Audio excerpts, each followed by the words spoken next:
Bonjour les amis, j'espère que vous allez bien. Alors, on va continuer sur notre projet Mediatek. Donc, c'est ça le cahier de charge. Donc, on a déjà fini donc, avec la gestion du client. On a fait le CRUD, Create, Read, Update et Delete. Maintenant, on va s'intéresser à la gestion des produits. Donc, grosso modo, c'est la même chose, mais c'est une opportunité pour parler de plusieurs choses de Spring Boot. Donc, on va parler des annotations, de Spring Data, etc. Donc, ça sera très très intéressant pour vous. Alors, on va commencer tout d'abord par le DAO. Donc, on va ajouter une interface pour les produits. Donc, on va nommer ça produit DAO. Voilà. Alors, on va faire extend de GPA repository. Donc, on va mentionner ici l'entité, c'est produit entité. Et on va mentionner la clé primaire de cette entité, c'est integer. Le type, on va annoter ça avec l'annotation repository. Donc c'est tout pour notre produit DAO. Alors après on va ajouter donc notre service. Donc j'ai ici un package façade dans lequel je vais mettre toutes les interfaces service et Ample c'est l'implémentation de ces interfaces. Alors ici je vais ajouter donc une interface produit service. Exactement. Alors ici je vais mettre donc les méthodes qu'on va utiliser pour la gestion des produits. Donc avant ça je vais ajouter le DTO. Je vais ajouter produit DTO. Produit DTO. Donc produit DTO, donc on va private, on va mettre donc les attributs nécessaires. Donc on va mettre la référence, bien la référence. Private, on va mettre string labelé.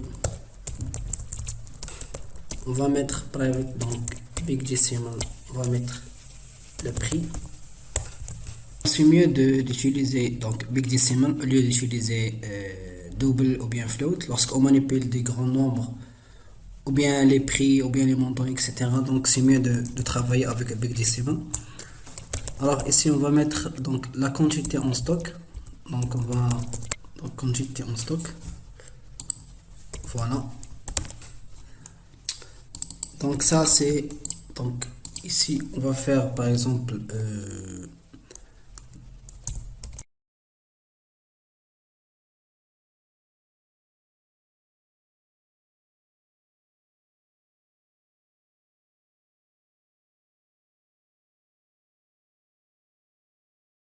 alors cette méthode là il faut l'ajouter par exemple dans DAO parce que ici donc ces méthodes là save, delete et update, ça il est déjà défini dans DAO. Ici lorsqu'on fait GPR épisode extend GPR repository, on a déjà les codes donc find by ID, delete by ID ou bien delete par l'entité elle-même, find all, date, on a tout ça. Mais on n'a pas des méthodes, par exemple, comme find by reference.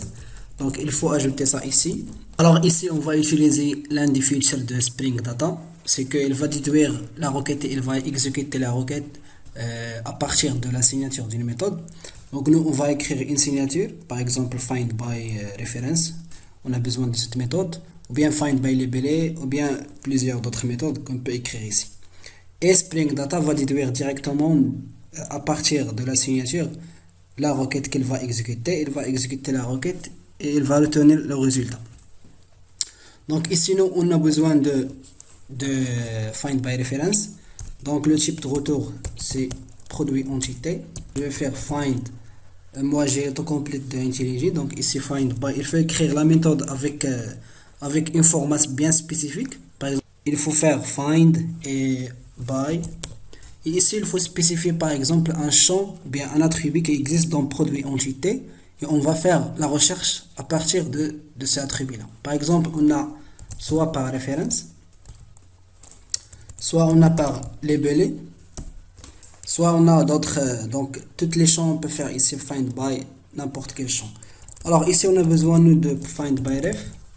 Donc ici, il faut spécifier la référence, ici ref, et voilà donc find by ref. Comme ça directement, Spring Data va déduire qu'il va exécuter la requête, c'est select étoile from la table produit where la référence égale à la référence en question. Ça. On peut ajouter la même chose, par exemple produit entité, donc find by labelé. Voilà. Ici, il faut spécifier string labelé. Donc avec ce feature là, on peut faire plusieurs choses, c'est pas juste find by. Donc par exemple, je veux tous les produits qui ont un prix supérieur à une valeur. Donc ici, je veux par exemple faire produit entité, donc je vais faire find by prix. Voilà, donc je vais mettre greater than. Je vais spécifier ici une valeur, donc je vais mettre big decimal ici. Donc value. Donc ici, je veux tous les produits qui ont le prix, donc un prix supérieur à la value qui est en paramètre. Donc nous, on a besoin maintenant de cette méthode, find by ref. Et autre chose, je veux ajouter, donc c'est mieux d'utiliser optionnel. Donc optionnel, c'est parmi un feature de Java 8. Donc elle permet de faciliter la manipulation des nuls en Java. Donc ici, on va faire par exemple optionnel. Donc ici, il faut spécifier donc le type de retour, c'est produit entité. Et voilà. Donc c'est mieux d'utiliser optionnel. Donc je vais utiliser donc toutes ces méthodes là. Alors ici, juste ici une erreur, c'est find tous les produits. Donc c'est une liste ici, c'est une liste. Donc désolé pour ça. Voilà. Donc je vais importer liste.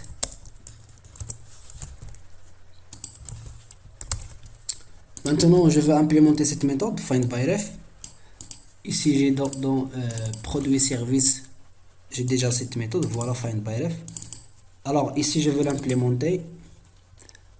Non, donc produit, donc find by ref. Voilà. Non, c'est find. Voilà ici. Donc je vais faire par exemple donc produit DAO. Donc je vais mettre directement return produit DAO dot find by ref. Alors find by ref ici elle retourne un optionnel. Donc ici la référence. Je vais mettre or throw ou bien or else. Donc s'il n'existe pas, je vais retourner par exemple nul. Pour le moment, on va faire comme ça. Après on va ici. Ah d'accord. Donc ici c'est un produit entité. Voilà. Moi je vais retourner produit DTO. Donc je vais utiliser mode lamper ici. Donc private.